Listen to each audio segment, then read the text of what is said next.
Commander Jake Morrison stood at the window of his ship and looked out at nothing. Where the planet New Haven should have been, there was only empty space and floating rocks. 99 million people had lived there yesterday. Today, they were all dead. Jake's hands shook as he held the metal rail. New Haven had been humanity's biggest colony outside of Earth. It was supposed to be safe. It was supposed to be the start of something great. Families had moved there to build new lives. Children had been born there. People had farms and schools and dreams, yet now it was all gone. "Sir," said Lieutenant Amy Carter as she walked up behind him. Her voice was quiet and scared. "We got the recordings from the emergency signals. Do you want to see them?" Jake closed his eyes for a moment. He knew he had to watch, but he did not want to. "Put them on the main screen." The recording started to play. Jake saw New Haven as it used to be. Green fields stretched across the land. Cities sparkled in the sunlight. Spaceports were busy with ships coming and going. Then the picture changed. Silver. Ships appeared in the sky above New Haven. They were beautiful and terrible at the same time. They looked like sharp pieces of crystal that caught the light. These were Zephyrian ships. The Zephyrians were one of the oldest alien races in the galaxy. They were supposed to be civilized. The recording showed what happened next. White beams of light came down from the silver ships. When the light touched the ground, everything turned to fire and ash. Buildings fell apart. The ground split open. People ran and screamed, but there was nowhere to go. Jake watched a school bus try to escape the city. Children pressed their faces against the windows. The bus made it 3 blocks before a beam of light hit it. The bus and everyone inside turned to dust in less than a second. The attack lasted for 6 hours. When it was over, there was nothing left alive on New Haven. The Zephyrian ships just flew away like nothing had happened. "Turn it off," Jake said. His voice was rough. Amy turned off the recording. The main screen went dark. The bridge was very quiet. Everyone had seen what happened. Everyone knew that those could have been their families down there. "Sir," Amy said, "we are getting messages from all over the galaxy. The other alien races are talking about what happened." "What are they saying?" Jake asked. Amy looked at her computer screen. "The Galactic Council says it was a territorial dispute. The Zephyrians claim that New Haven was built on their old hunting grounds. They say humans should have asked permission first." Jake felt something cold and angry grow in his chest. Hunting grounds? 99 million people are dead because of hunting grounds? "The Vorthan Federation filed a complaint," Amy continued. "The Kellara Union sent thoughts and prayers. The Nexus Collective wants both sides to talk it out." Jake laughed, but there was no joy in it. "Talk it out. They want us to talk about it." He turned to look at Amy. "What about help? What about justice? What about making the Zephyrians pay for what they did?" Amy shook her head. "Nothing, sir. No one is offering to help. No one is demanding justice. They all say it is not their problem." Jake walked over to the communication station. "Get me a line to Earth Command, Priority 1. "Yes, sir," Amy said. She worked at her controls for a moment. "You are connected, sir." Jake picked up the microphone. "Earth Command, this is Commander Morrison on the USS Vengeance.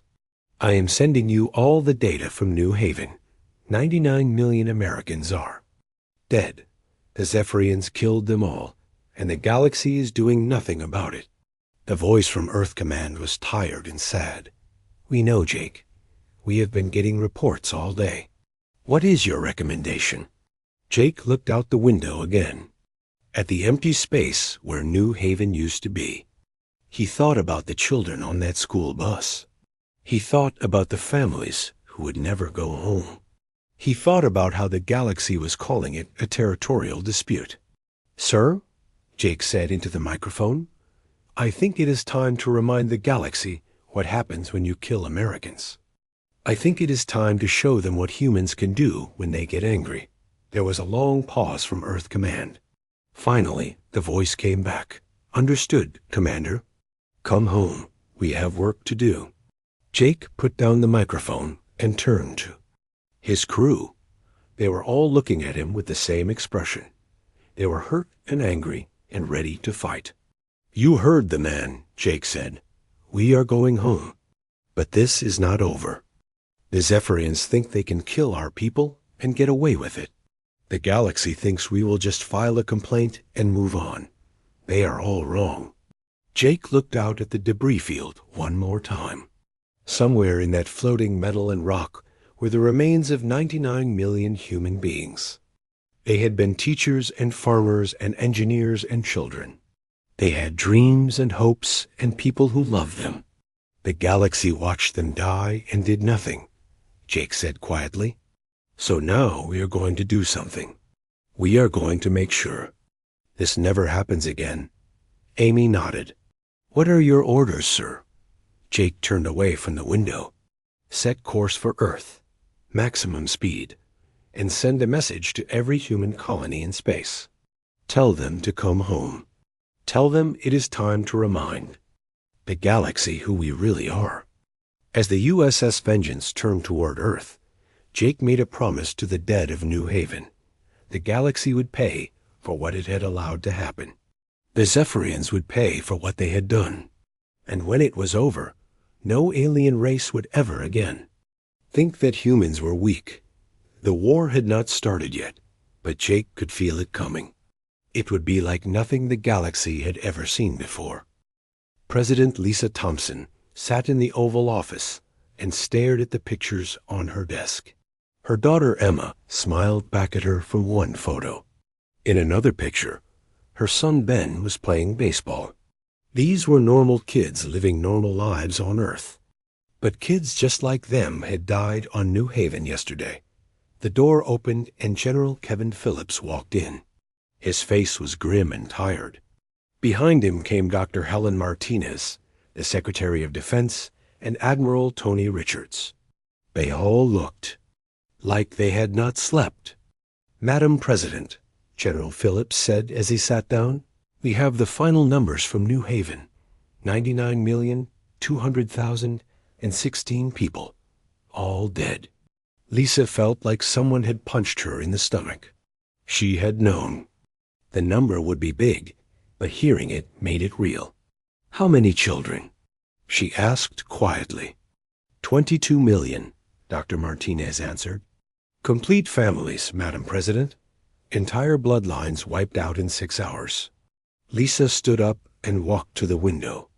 Outside, she could see people going about their normal lives. They were walking their dogs and driving their cars and living in peace. Most of them probably did not even know what had happened yet. What is the galaxy saying? Lisa asked. Admiral Richards opened a folder.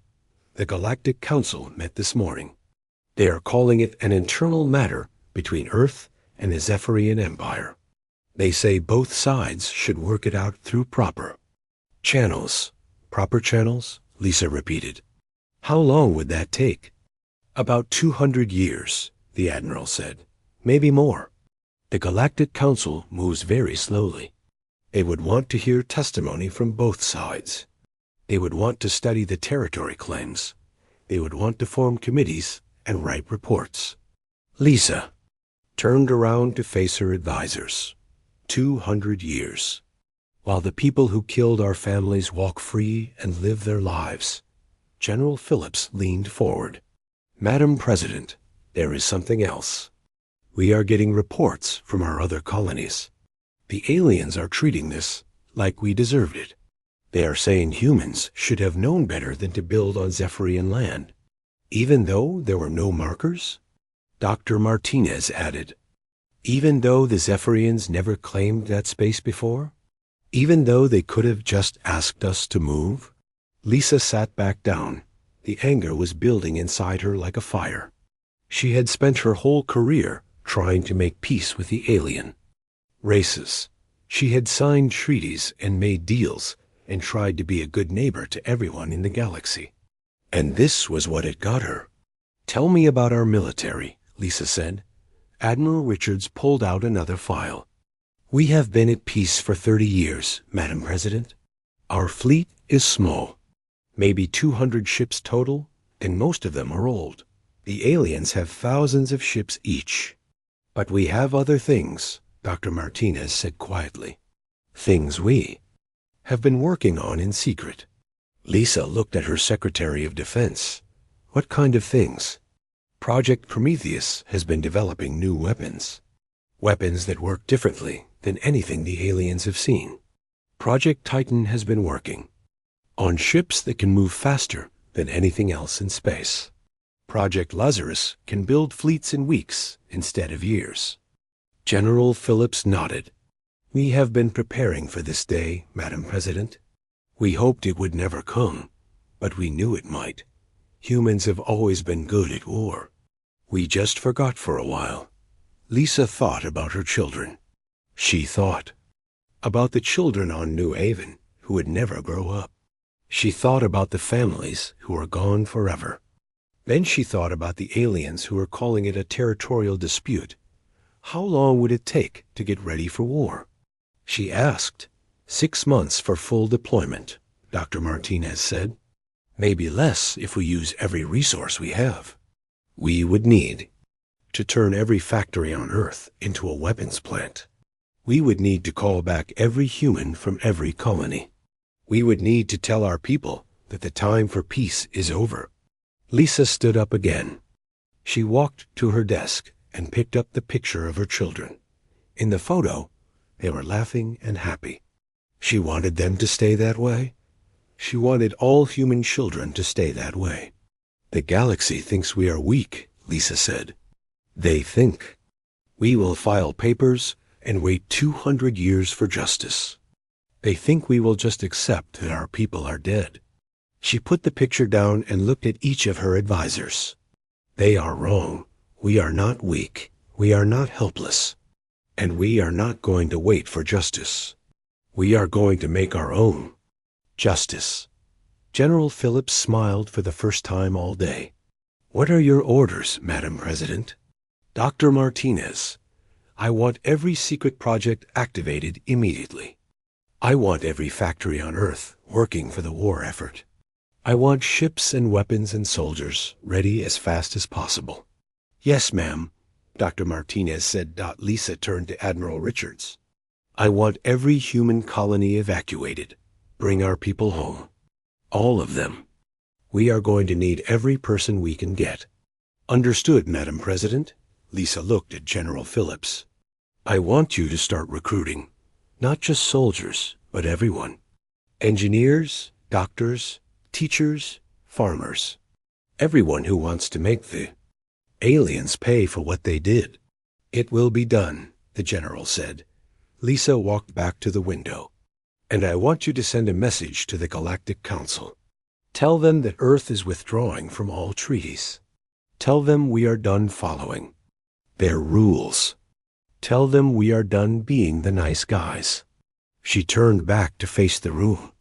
"The aliens want to see what humans do when we get angry.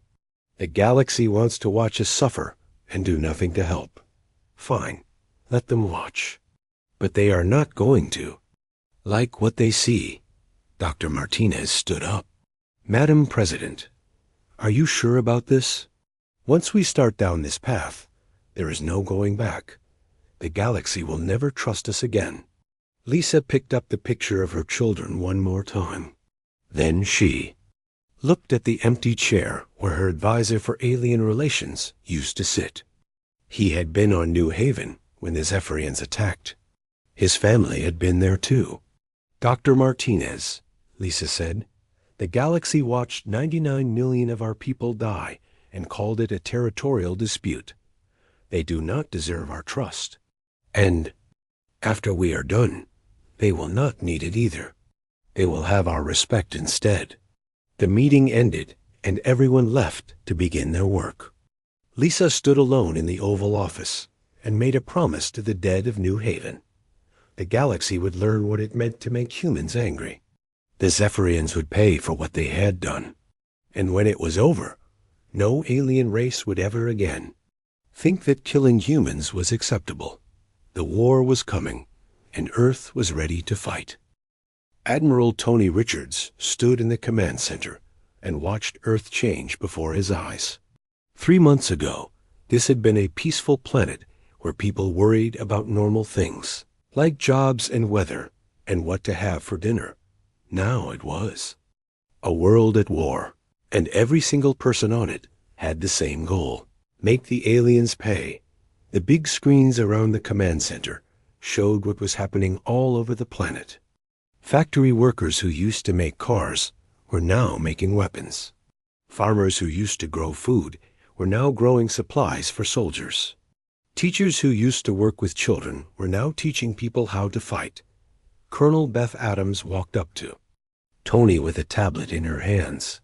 She looked excited and tired at the same time. "Admiral, the numbers are incredible. We are making ships faster than anyone thought possible. The Prometheus-class battleships are rolling off the production lines, 3 weeks ahead of schedule." Tony took the tablet and looked at the numbers.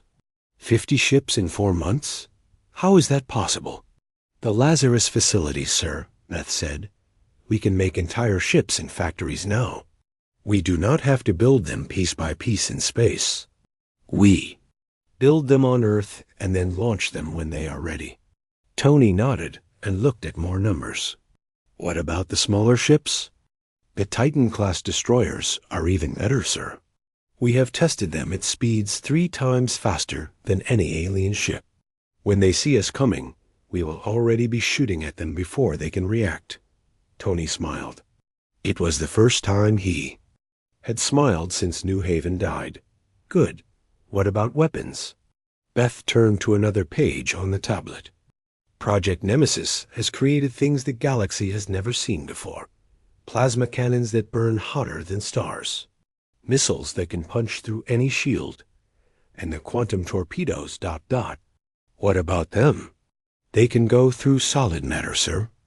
Alien shields will not stop them. Alien armor will not stop them. They will go right through and explode inside the target." Tony handed the tablet back to Beth. "The aliens think they have better technology than us. They are about to learn they are wrong." Across the room, Captain Danny Price was working with the recruitment numbers. Every day, more people signed up to fight. They came from every state and every job. Old people and young people. Rich people and poor people. All of them wanted the same thing. Sergeant Katie Bell walked over to Danny with her own report. "Captain, we have a problem. A good problem, but still a problem." "What is it?" Danny asked. "We have more volunteers than we can train, sir. The training facilities are full. We have people camping outside the recruitment centers because they want to fight so badly." Danny looked at the numbers on Katie's tablet. 5 million new recruits this week?" "Yes, sir. And that is just this week. The total number is over 20 million people who want to join the military." Danny shook his head in amazement. "What are they saying? Why do they want to fight?" Katie smiled. "They all say the same thing, sir. They want justice for New Haven. They want to make sure this never happens again. And they want the aliens to know that humans are not victims." In another part of the command center, Dr. Sam Wright was working with his science team. They had been studying everything they could find about the Zephyrians. They wanted to know how the aliens thought, how they fought, and most importantly, how to beat them. "Dr. Wright," said his assistant, Dr. Carol Jensen, "we found something interesting in the alien technology we captured last year." Sam looked up from his computer. "What did you find?" Carol showed him a piece of crystal that glowed with soft blue light. "This is from a Zephyrian ship. It is how they power their weapons and shields. But it has a weakness." "What kind of weakness?" "A specific frequency of sound can make it unstable. If we hit it with the right sound waves, it will overload and explode." Sam took the crystal and examined it carefully. So their own technology can be turned against them? Yes, sir. And there is more. The Zephyrians have never fought an enemy that uses unpredictable tactics. They always fight the same way. They expect their enemies to fight the same way, too. Sam put the crystal down and smiled. But humans do not fight the same way twice. Exactly. Sir, we think this gives us a huge advantage. They will not know what to expect from us. All over Earth, the preparation continued.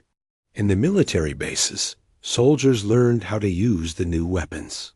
In the factories, workers built ships and hus, missiles and armor.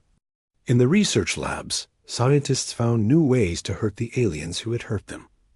But the most important preparation was happening in the hearts and minds of the people. For 30 years, humans had tried to be peaceful. They had tried to fit in with the galactic community. They had tried to solve problems with words instead of weapons. New Haven had changed all of that. Now humans remembered what they really were. They were not peaceful farmers who happened to live on a nice planet.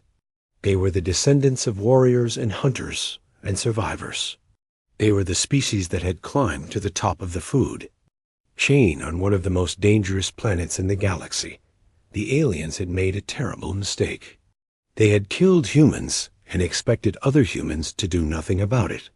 They had forgotten that humans were not prey animals. Humans were predators, and they had been sleeping for too long. Captain Joe Murphy commanded one of the new training facilities in Texas. Every day, he watched ordinary people transform into soldiers. Accountants learned to shoot. Nurses learned to fight. Store clerks learned to pilot spaceships. Sergeant Linda Foster. Joe called to one of his instructors. "How are the new recruits doing?" Linda walked over with a big smile on her face. "Sir, I have never seen anything like it. These people are not just learning to fight. They are hungry for it. They want to hurt the aliens as much as the aliens hurt us." Joe nodded. "Good. What about their skills?" "Amazing, sir. We have people who learn to pilot a fighter ship in 2 weeks.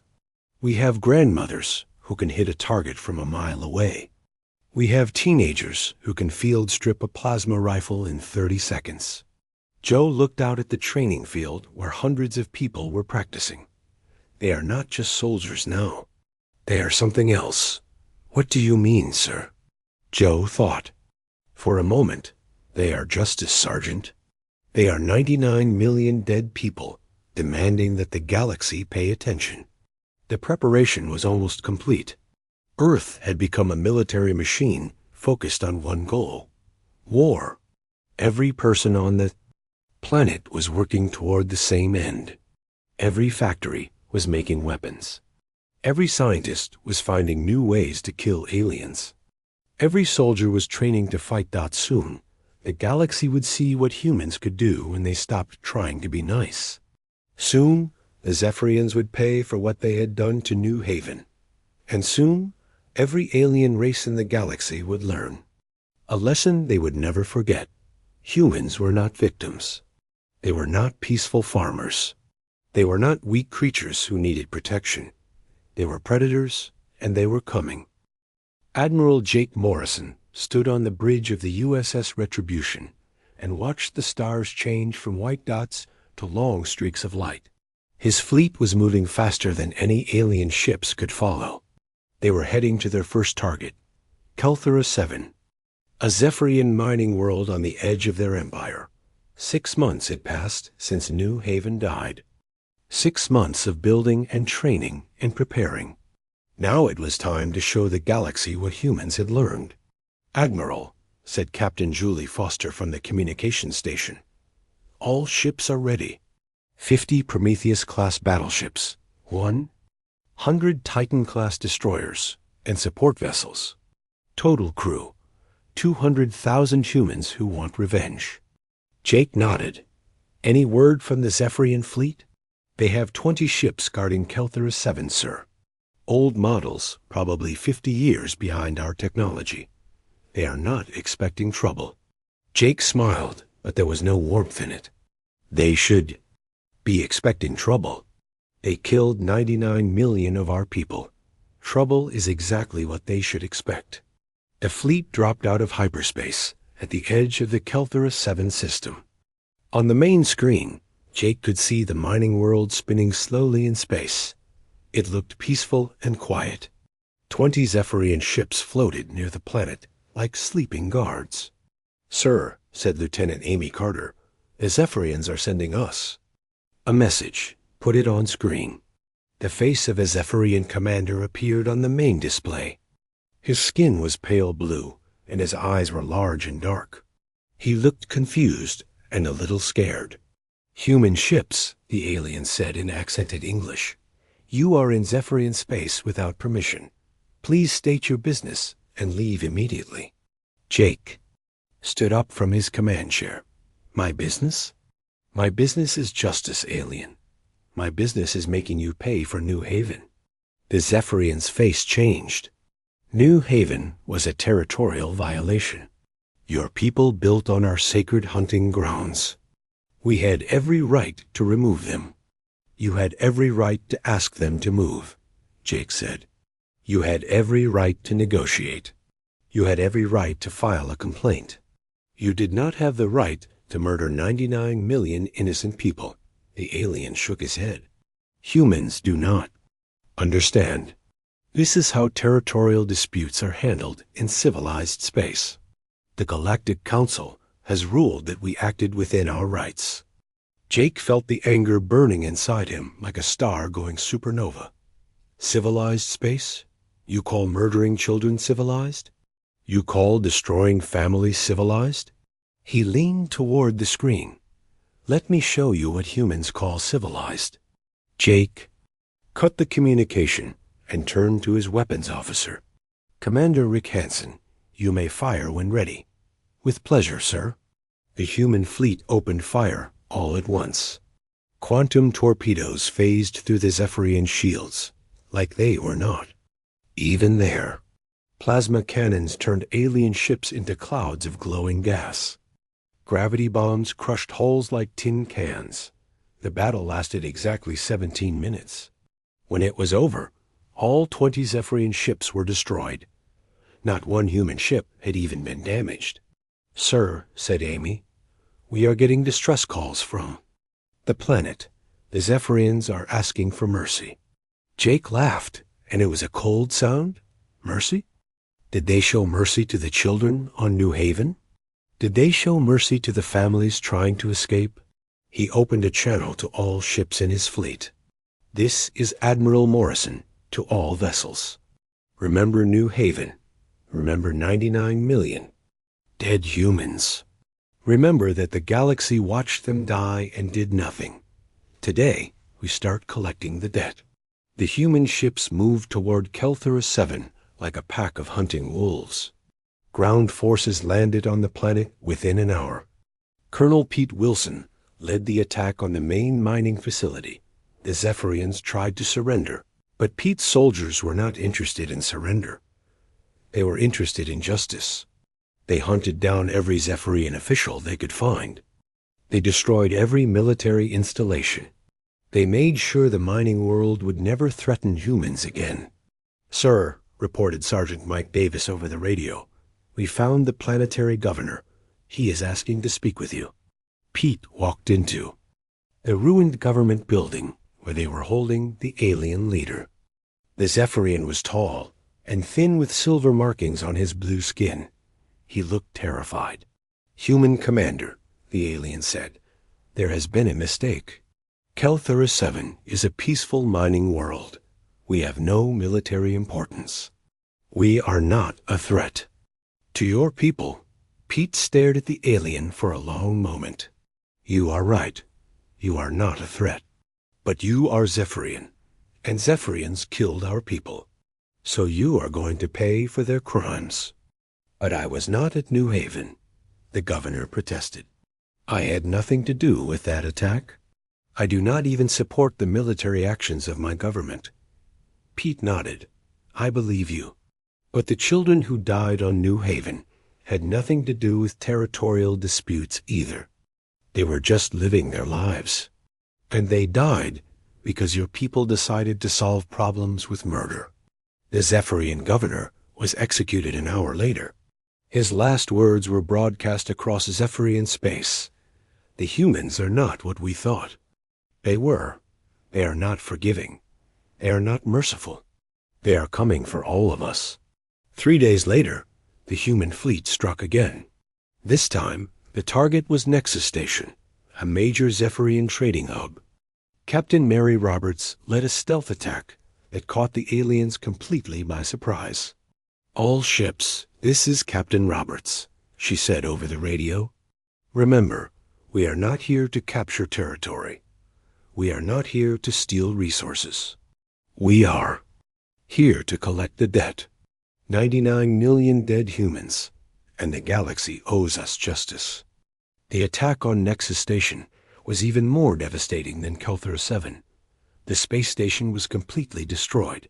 Every Zephyrian ship in the area was turned into wreckage. The aliens tried to escape, but the human ships were too fast and too deadly. When the news reached the Galactic Council, they called an emergency meeting. Representatives from dozens of alien species gathered to discuss the human problem.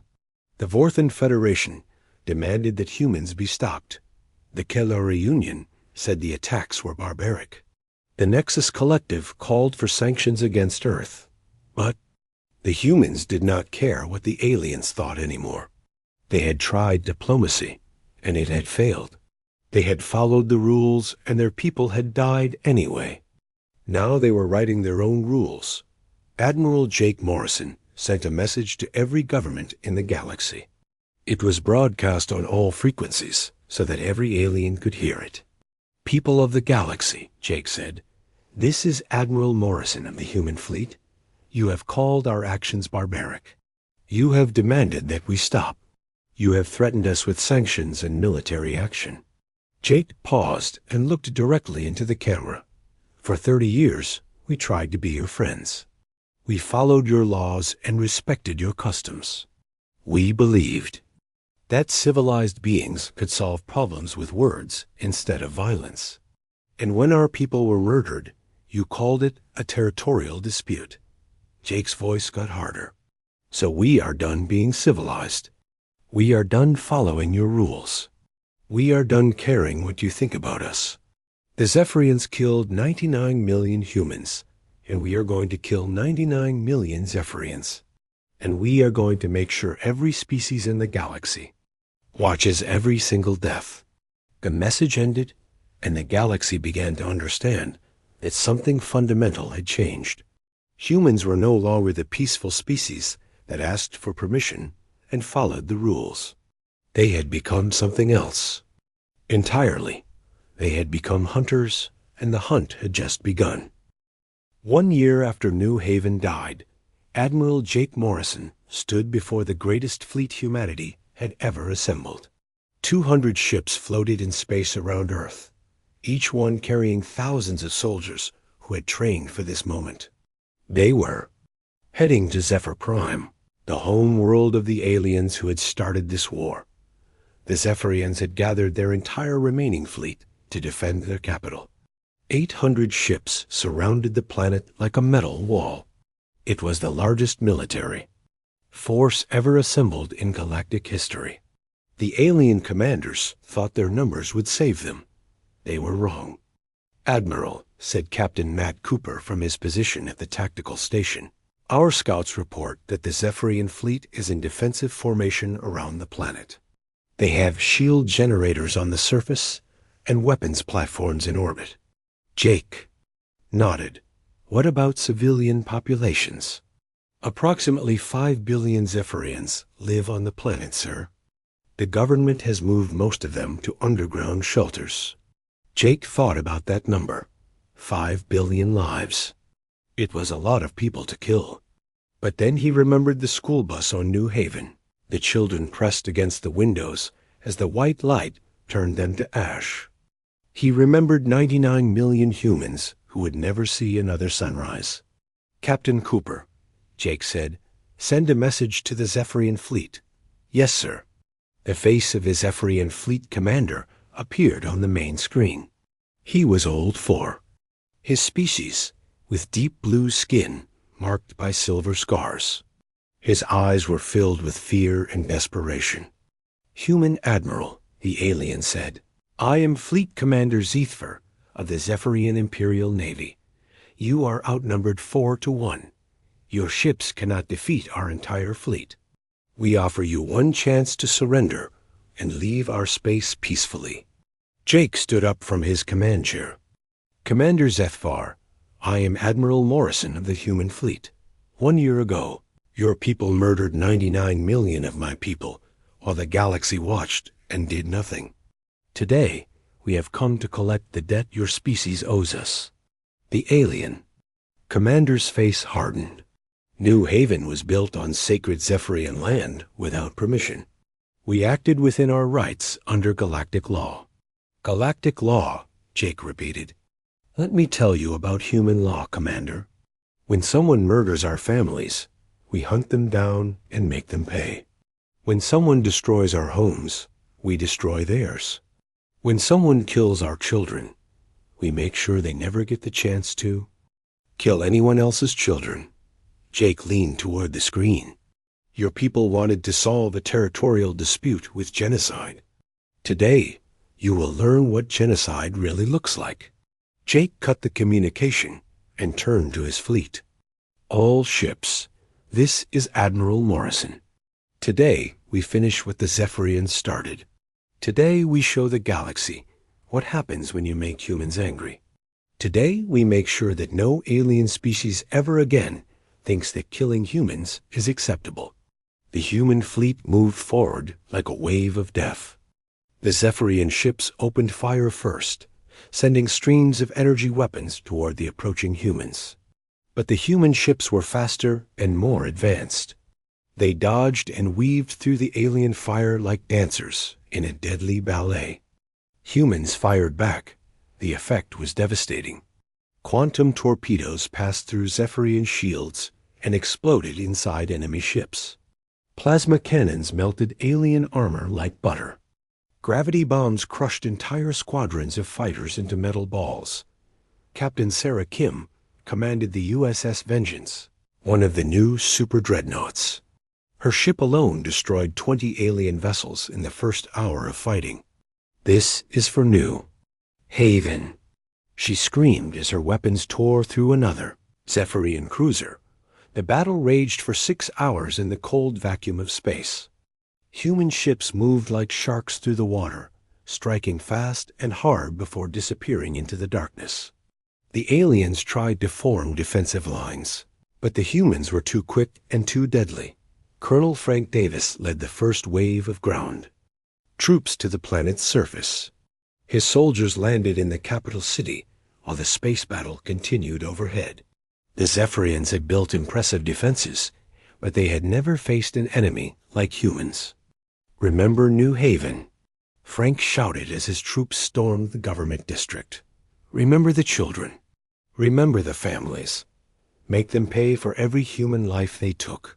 The human soldiers fought with a fury that terrified the aliens. They did not fight for territory or resources. They fought for justice and revenge. They fought with the rage of a species that had tried to be peaceful and been rewarded with genocide. Captain Steve Martinez found the Zephyrian Emperor in his palace bunker. The alien leader was surrounded by his guards, but they surrendered. Immediately when they saw the humans coming, they had heard what happened to other Zephyrians who tried to fight. "Human warrior," the Emperor said in broken English, "I offer you the surrender of our world. We will pay reparations for New Haven. We will give you territory and resources. We will do whatever you ask." Steve looked at the alien who had ordered the destruction of New Haven. This creature had signed the death warrant for 99 million innocent people. He had called it a territorial dispute. "Your Imperial Majesty," Steve said formally, "you offer us reparations for the people you murdered. You offer us territory to replace the world you destroyed. You offer us resources to compensate for the lives you ended. The Emperor nodded eagerly. Yes, yes, we can negotiate. We can find a peaceful solution. We can make this right. Steve shook his head. You cannot make this right, Your Majesty. You cannot bring back the dead children. You cannot rebuild the destroyed families. You cannot undo the genocide you committed. Steve raised his weapon. But you can join them.